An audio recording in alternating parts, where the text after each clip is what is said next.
Okay, this is going to be on Photoshop, the first aspect that we've talked about, which is color correction and using the transform tool, how to resize your image. The first thing you want to do is you're going to go up to File and you're going to open New. You always want to open New first because you're going to create an 8 by 10 document. You want to make sure this always is in inches, and 8 by 10 or 10 by 8 depending on if your picture is horizontal or vertical. We'll go with 10 by 8. Then you're going to title this with your last name and what the actual project is. So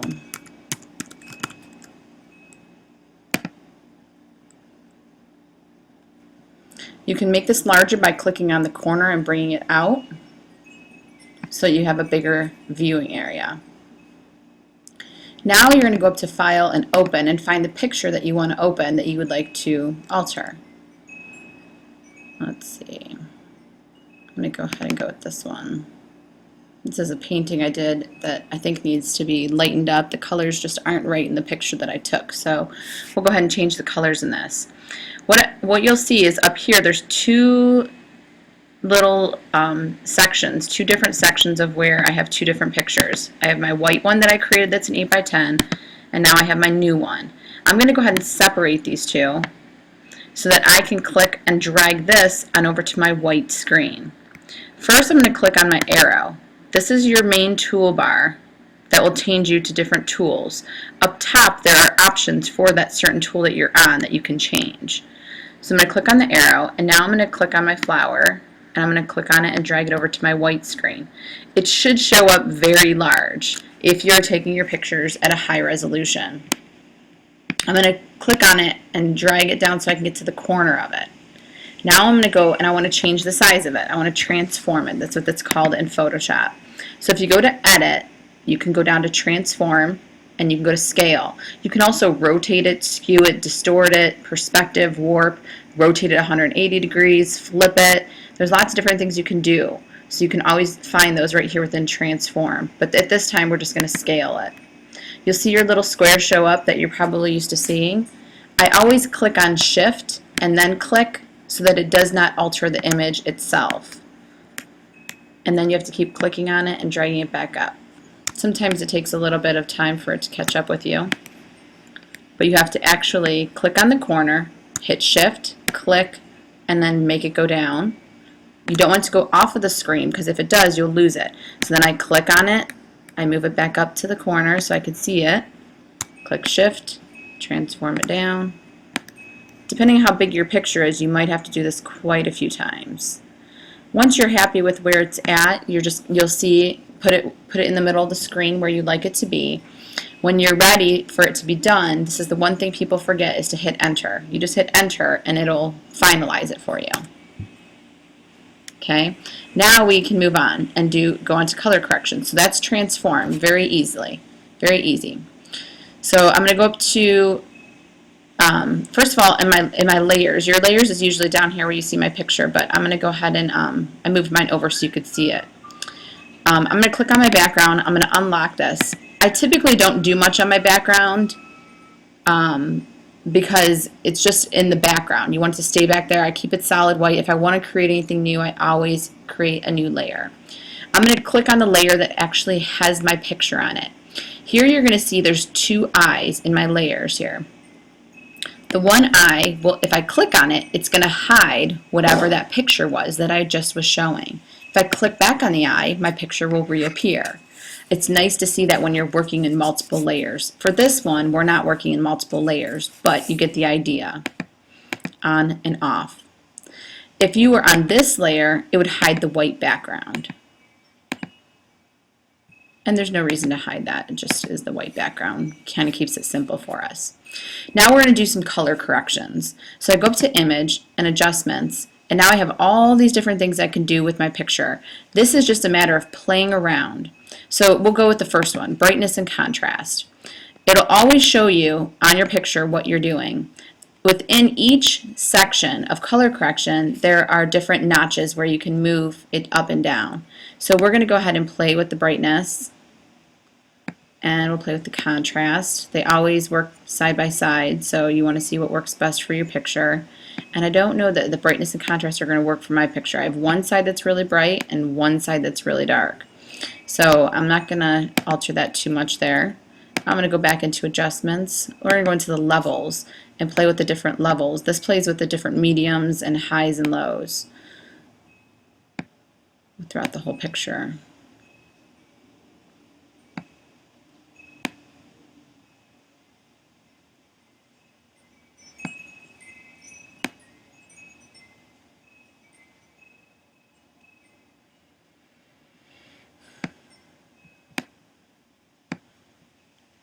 Okay, I'm going to go back up and play with something else. I'm still not happy with where it's at.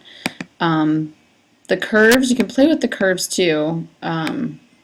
What you're doing is you're playing with where the light source is coming from. And this might be my best bet here.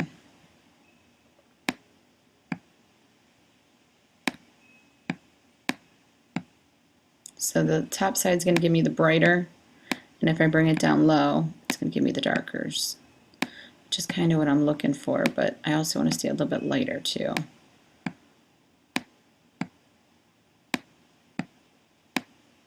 Because I want to get those rich colors that you see in there. I'm going to go ahead and try another one. Exposure. Exposure is just the actual exposure that you had when you were taking the pictures. Can help you if it was too bright or too dark.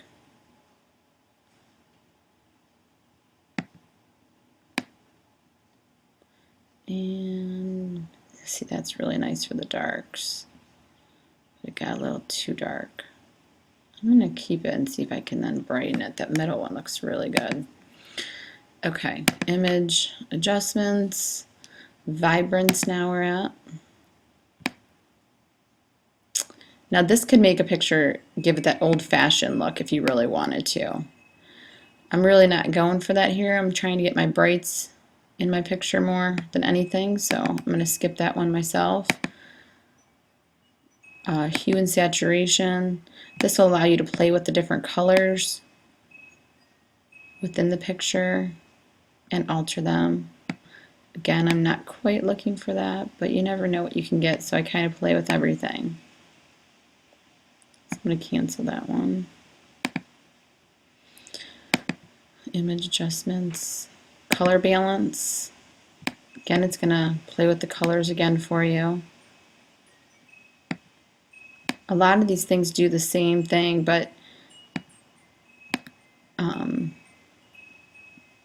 they show up differently. So you can go to highlights and change just the highlights in this one, which might help me a little bit.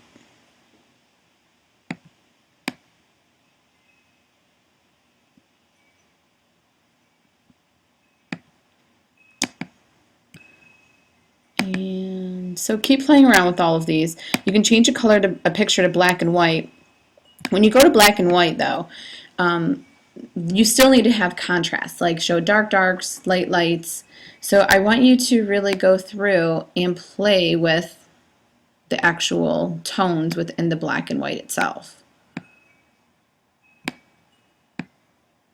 It shouldn't be washed out and it shouldn't be too dark, it shouldn't be too light, but you want to be able to see contrast. Contrast is when you have something light next to something dark.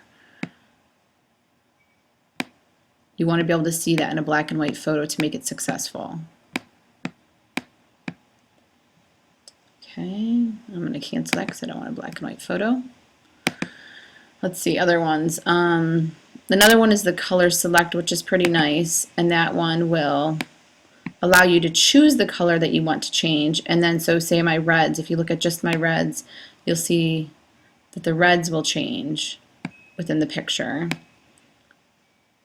just by playing with these little notches.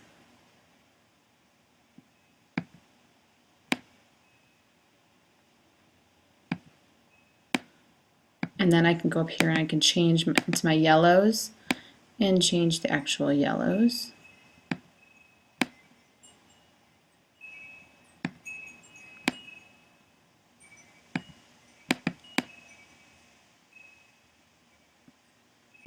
It's not bad. And then you could change the blacks within the yellows. And then you can go up and change my blacks. There's a lot of blacks in there, so.